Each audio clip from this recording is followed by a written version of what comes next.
Wifi న్యూస్కి స్వాగతం. జగిత్యాల పట్టణ 15వ వార్డు ఎస్కేఎన్ఆర్ డిగ్రీ కళాశాల ప్రాంగణంలో అమృత్ 2.0 పథకంలో భాగంగా 2,50,00,000తో 15 లక్షల లీటర్ల సామర్థ్యం గల వాటర్ ట్యాంక్ నిర్మాణ పనులకు శంకుస్థాపన చేసిన జగిత్యాల శాసనసభ్యులు డాక్టర్ సంజయ్ కుమార్ అంతకుముందు ఎన్సీసీ గౌరవ వందనం స్వీకరించారు.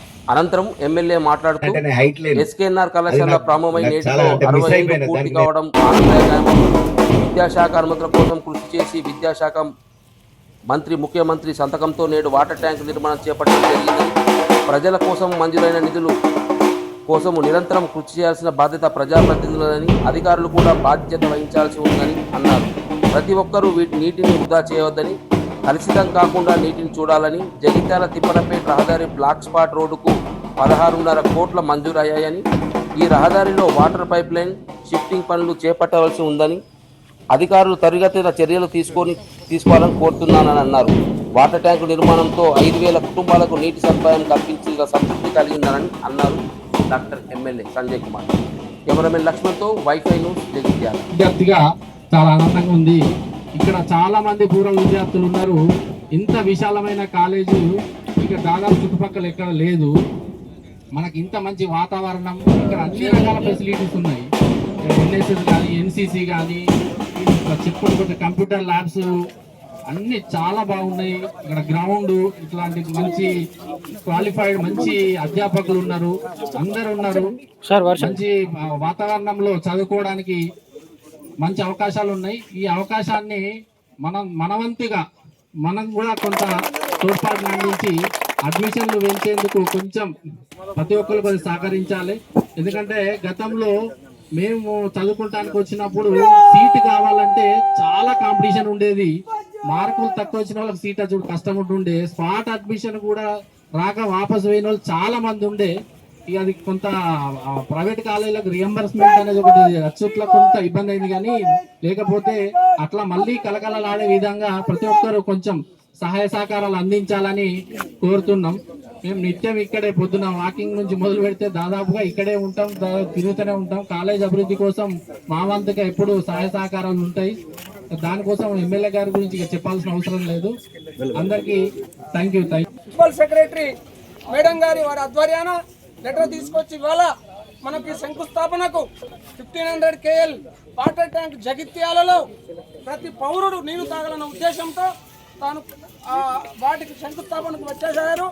వారికి నిజంగా మా కళాశాల తరఫున హృదయపూర్వక ధన్యవాదాలు తెలుపుతున్నాము. సమాజానికి కూడా సేవ చేయాలి. సమాజం అన్నదే తను 6 నిమిషాలు కష్టపడుతూ 24 గంటలు ప్రజలే తనది.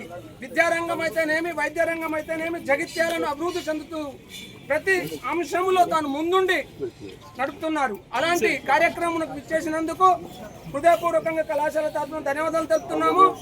పూర్వ కళాశాల పూర్వ విద్యార్థి తాను కళాశాల కొరకు 6 నిమిషాలు అడ్మిషన్లు అయితేనేమి ప్రతిరోజు మా వెంబడి మమ్మల్ని ముందుండి నడిపిస్తున్నారు. వారికి జగిత్యాల పట్టణ ప్రజలందరూ కూడా సంతోషంగా ఉండాలన్న ఉద్దేశంతో ఆ వాటర్ తీసుకురావడం చాలా గ్రేట్. నిజానికి చెప్తున్నా, గతంలో ఏదైతే వాటర్ ట్యాంక్ ఉన్నదో కమిషనర్ గారే పర్మిషన్ ఇచ్చారు. కానీ ఈసారి గవర్నమెంట్ లో జీవో తీసుకొచ్చి ప్రత్యేకంగా 8 గుంటల స్థలం కేటాయింపు చేసి వాటర్ ట్యాంక్ కొరకు జీవో తీసుకొచ్చినందుకు వారికి హృదయపూర్వకంగా ధన్యవాదాలు తెలుపుతున్నాము. మరొకసారి చేసిన పత్రికా విలేకరులకు, మీడియా మిత్రులకు ఎక్కువ సమయం తీసుకుని వర్షం వచ్చే ప్రభావం ఉన్నది కాబట్టి మన ప్రముఖ డాక్టర్ గారు మరియు నియోజకవర్గం శాసనసభ్యులు గారు అన్ని విధాల జిల్లాలో నడుపుతున్న వారికి ఈ అవకాశం ఇచ్చినందుకు హృదయపూర్వకంగా ధన్యవాదాలు చెప్తున్నాను. అవి 2 చోట్ల, ఒకటి కొత్త బస్ స్టాండ్ అయితే ఇంకొకటి ఎస్కేఎన్ఆర్ డిగ్రీ కళాశాల వద్ద. ఇప్పుడు మనకి ఇటీవలనే మనకి ఇక్కడ కూడా ట్యాంక్ అనేది నిర్మాణం అనేది చేపట్టడానికి మనకి గౌరవ ఎమ్మెల్యే సార్ కూడా చాలా పర్స్యూ చేసి మనకు ఒక అనుమతి అనేది తీసుకురావడం అనేది జరిగినది. దాని ప్రకారం నిజంగా we really thank you sir. And దానిలో భాగంగానే దీనివల్ల వచ్చేటటువంటి ప్రతిఫలం అనేది చాలా ఎక్కువ స్థాయిలో ఇంపాక్ట్ చాలా ఎక్కువగా ఉంటుంది. సో త్రాగునీటి సరఫరాలో మనం చేస్తున్నటువంటి పనులకు ఇది ఇంకా ఊతం ఇవ్వడానికి ఇది బాగా సహకరిస్తుందని చెప్పి నేను గట్టిగా నమ్ముతున్నా. నాట్ ఓన్లీ దిస్, ఇంకా ఇది అభివృద్ధి పనుల గురించి అయితే ఇంకా సార్ అండ్ ఇక్కడ ఉన్నవారు ఇంకా మీకు క్లియర్గా ఎక్స్ప్లెయిన్ చేయగలుగుతారు.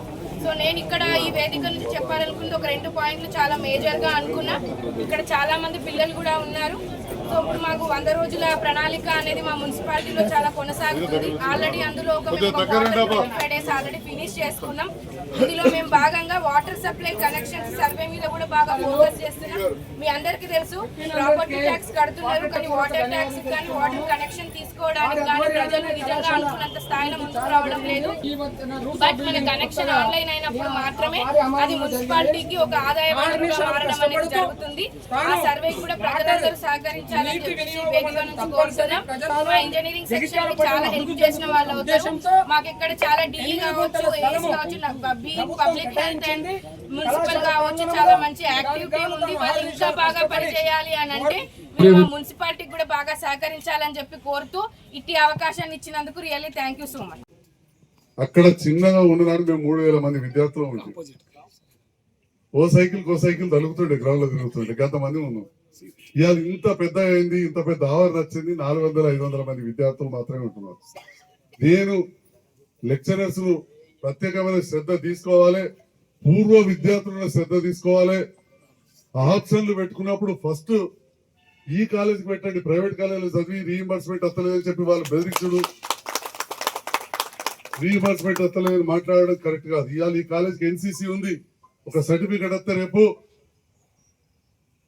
పై చదువులకు పోయినప్పుడు కావచ్చు ఉద్యోగాలలో రిజర్వేషన్ ఉంటుంది. ఎన్సీసీకి పోతే కూడా కొన్ని అవకాశాలు ఉన్నాయి. కాబట్టి అవన్నీ కూడా ఈ కాలేజీకి ఉన్నాయి. అధ్యాపక బృందం ఉంది, మంచి కంప్యూటర్ ల్యాబ్స్ ఉన్నాయి, మంచి లెక్చర్ గ్యాలరీస్ ఉన్నాయి. స్టాఫ్ కొద్దిగా శ్రద్ధ పెట్టండి. బయట ఖాళీలలో 2500 మంది అరకొర వసతులు, చిన్న కిరాయి బంగ్లాలలో ఉంటున్నారు. ఇంత విశాలమైన ప్రాంగణం అన్ని ఉన్న చోట విద్యార్థులు తక్కువ ఉండడం కొంత బాధాకరంగా ఉన్నది. ఏమనంటే హాస్టల్ అంటారు కానీ మరి ఆ ప్రైవేట్ కాలేజీలకు హాస్టల్ లేవు. మహిళా డిగ్రీ కళాశాలకు ఉన్నది. ఇవాళ మహిళా డిగ్రీ కళాశాలకు స్వయం ప్రతిపత్తి తీసుకొచ్చినాం, 5 కోట్ల రూపాయలు మంజూరు చేసుకొచ్చినాం. ఇక్కడ కూడా విద్యార్థులు ఉంటే దీనికి కూడా డబ్బులు వస్తాయి. 20 కోట్లు వచ్చే అవకాశం ఉండేది, కానీ విద్యార్థులు లేకపోయారు, తగ్గిరి. దానికి పూర్తి స్థాయిలో చర్యలు తీసుకొని మన దోస్త్ అనే ఒక ఆప్షన్ ఉంటుంది కంప్యూటర్ లో. ఇవి ఇంటర్మీడియట్ అయ్యి డిగ్రీకి పోయే పిల్లగాళ్ళు మీరు కూడా అందరు కూడా ఎక్కువ పబ్లిసిటీ చేయాలి. మన ఎస్కేనా డిగ్రీ కళాశాల చదవాలి. సంజయ్ కుమార్ ఇల్లే చదివిండు, హైకోర్టు జడ్జి పుల్ల కార్తీక్ ఇక్కడే చదివిండు, ఇంకా చాలా మంది ఉన్నాం. ఇవన్నీ చెప్పి తప్పకుండా ఈ కాలేజీలో అడ్మిషన్లు ఎక్కువ అయ్యేలా. మరి ఈ కాలేజీ ప్రారంభమై 60 సంవత్సరాలు అయింది. ఇక్కడ నుంచి వైస్ ఛాన్సలర్ వీరారెడ్డి గారు లాంటి వాళ్ళు ఎదిగారు, హైకోర్టు జడ్జి పుల్ల కార్తీక్ లాంటి వాళ్ళు, ఎల్రమణ గారు మన మిత్రుడి కాలేజ్ ప్రెసిడెంట్ ఉండి, ఇక ఎంతో మంది న్యాయవాదులు ఇట్లా చెప్పుకుంటూ పోతే గతంలో ఇక్కడ నుంచి పనిచేసిన జయప్రకాష్ గారు స్టేట్ హైయర్ ఎడ్యుకేషన్ కు వారు కూడా ప్రధాన బాధ్యులు. అయితే వీరందరితో కలిపి ఈ సందర్భంలో పూర్వ విద్యార్థులకు నేను తెలియజేస్తున్నా, రేపు ఉదయం హైదరాబాద్ ఒక చిన్న మీటింగ్, 90 సంవత్సరాల పైబడ్డా కానీ ఇంకా మన కాలేజ్ అంటే మమకారం పోని ఫస్ట్ ప్రిన్సిపల్ కొండలరావు గారు ఒక మీటింగ్ అరేంజ్ చేసి నన్ను రమ్మన్నారు. నేను మా ప్రిన్సిపల్ గారిని కోరుతున్నా మీరు రావాలని చెప్పి సందర్భంగా తెలియజేస్తున్నాను. నేను అట్లే రాయకల్ మాజీ మున్సిపల్ చైర్మన్ వారు కూడా పూర్వ విద్యార్థి, మేము ఇద్దరం పూర్వ విద్యార్థుల దానికి నేను అధ్యక్షుడిని, వారు కార్యదర్శి. మరి వారిని కూడా తీసుకొని వస్తా అని చెప్పిన నిన్న చేసిన ఫోన్, సంజయ్ నువ్వు యొక్క తెలియదు నీకు కానీ మా తమ్ముడు జైత్యాల ఎమ్మెల్యే ఉండే జయభద్రరావు గారు, మా తమ్ముడు మీ నాన్న ఇద్దరు రూమ్మేట్లు బాగా ఫ్రెండ్స్, కలవలేదు నీతోటి కానీ మేము ప్రోగ్రామ్ చేద్దాం అనుకుంటున్నాం. జయప్రకాష్ గారు, వీరారెడ్డి గారు, రాజిరెడ్డి గారు అందరు కూడా వస్తున్నారు అని ఒక ప్లేస్ చెప్పి ఫస్ట్ ఒక సమావేశం చేద్దామని చెప్పి ఈ వయసులో చేశారు. అయితే మీరు అనుకోవచ్చు అరే గోల్డెన్ జూబ్లీ అవుతుంది అనగానే కొండలరావు గారికి పాత యాదికి వచ్చినాయి చెప్తున్నా కాదు. ఈ కాలేజీ అభివృద్ధి కావాలంటే, స్వయం ప్రతిపత్తి కొంతవరకు ఉండాలంటే, యూజీసీ నిధులు రావాలంటే నాక్ అక్రిడేషన్ అవసరం ఉండేది. నాక్ అక్రిడేషన్ అంటే యూనివర్సిటీ గ్రాంట్ కమిషన్ నుంచి పెద్ద పెద్ద ప్రొఫెసర్స్ మనకు వేరే రాష్ట్రాలు చెప్తారు. ఇక్కడ వచ్చి మనం కాగితం ఇస్తే అది ఎటుపోతుందో కూడా మనకు తెలియని పరిస్థితి.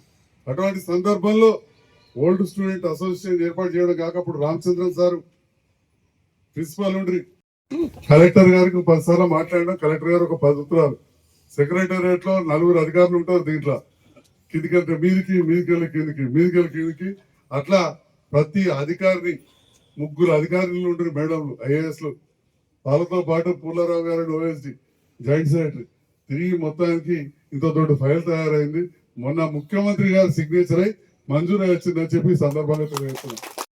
ఉన్నతంగా రాజకీయాలలో కావచ్చు, ఉన్నతంగా సేవా కార్యక్రమాలు కావచ్చు, గొప్పగా వ్యాపారాలలో రాణించిన వాళ్ళు. మరి ఈ సందర్భంలో ఒక ముఖ్యమైన విషయం ఈ సందర్భంలో తెలిసేందంటే, ఈ కళాశాల ప్రారంభం చేయబడి ఈ సంవత్సరానికి 60 సంవత్సరాలు పూర్తవుతున్నాయని చెప్పి నేటి యువతకి ఈ విషయం తెలియకపోవచ్చు. నేనప్పుడు చాలా అసలు నడిచే పిల్లగాని. అప్పుడు ఉన్న సందర్భంలో కొండలరావు గారు అని ఫస్ట్ ప్రిన్సిపాల్ ఇక్కడ ఈ కాలేజ్కు ఏర్పాటు చేయడం, ఏర్పాటు చేసిన తర్వాత మరి స్థలం లేదు, బంగ్లా కావాలనే ఆలోచనతోటి వారి